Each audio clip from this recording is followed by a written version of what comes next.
Hi అండి, welcome back to my channel. Simple స్టైల్లో బీరకాయ కర్రీ చేసుకోవడం ఇలా. దానికి కావాల్సినవి, నేను ఒక 1/2 kg బీరకాయలను తీసుకొని పొట్టు తీసి శుభ్రంగా కడిగి కట్ చేసుకొని పెట్టుకున్నాను. ఒక పెద్ద సైజు ఉల్లిపాయ, 2 పచ్చిమిర్చి, 3 టమాటాలు, అల్లం వెల్లుల్లి పేస్ట్. స్టవ్ వెలిగించుకొని బాండి పెట్టి అందులో కొంచెం పోపు దినుసులు వేసుకోవాలి. ఆయిల్ వేడయ్యాక కట్ చేసుకున్న ఉల్లిపాయ, పచ్చిమిర్చి ముక్కలు వేసుకోవాలండి.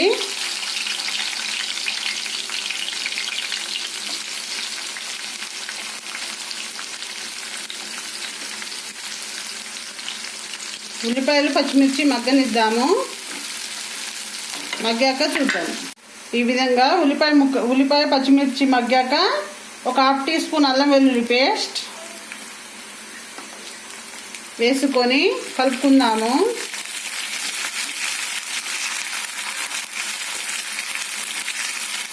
ఇదిగా కలుపుకొని పచ్చివాసన పోయే వరకు మగ్గించుకుందాము. ఒక 2 minutes తర్వాత చూద్దాం. ఈ విధంగా మగ్గాక మనం ముందుగా కట్ చేసి పెట్టుకుని బీరకాయ ముక్కలు వేసుకుందామండి.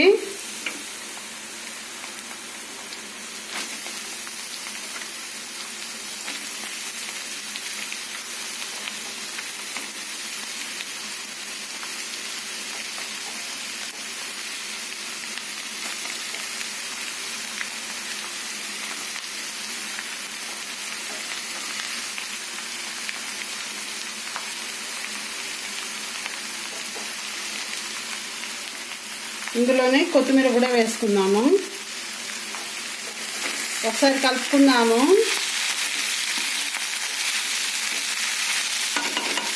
కలుపుకొని మూత పెట్టుకుందాము. ఒక 2 minutes తర్వాత చూద్దాం. ఒకసారి మూత తీసి చూద్దాము. ఈ విధంగా మగ్గాక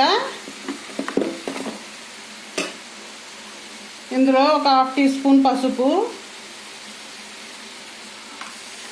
ఒక 1.5 స్పూన్ సాల్ట్ వేసుకొని కలుపుకుందాము.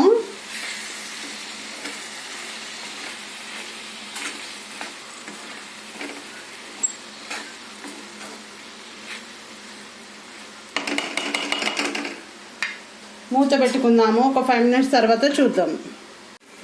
ఒకసారి మూత తీసి చూద్దాము. ఈ విధంగా మగ్గాక మనము టమాటాలు కట్ చేసుకొని వేసుకోవాలి. కర్రీ చపాతీలోకి, జొన్న రొట్టెతోటి, అన్నంతో చాలా బాగుంటుందండి. సింపుల్గా తప్పకుండా ట్రై చేయండి. ఒకసారి మూత తీసి చూద్దాము. మగ్గిపోయాయండి. ఇప్పుడు ఇందులోనే పచ్చిమిర్చి వేసుకున్నాం కాబట్టి 1 స్పూన్ కారం, ధనియాల పొడి 1 స్పూన్ వేసుకొని కలుపుకుందాము.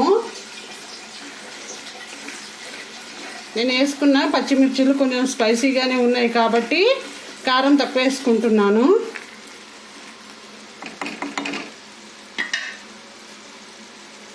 మూత పెట్టుకుందాము. ఒక 2 minutes మగ్గనిద్దామండి. మగ్గాక చూద్దాం. ఒకసారి మూత తీసి చూద్దాము. వావ్, టేస్టీ బీరకాయ కర్రీ రెడీ అండి. ఈ విధంగా చేసుకుంటే అన్నంతో, చపాతీతోటి, రొట్టెతోటి చాలా బాగుంటుంది. తప్పకుండా ట్రై చేయండి. ఎలా వచ్చిందో కామెంట్ సెక్షన్లో కామెంట్ చేయండి.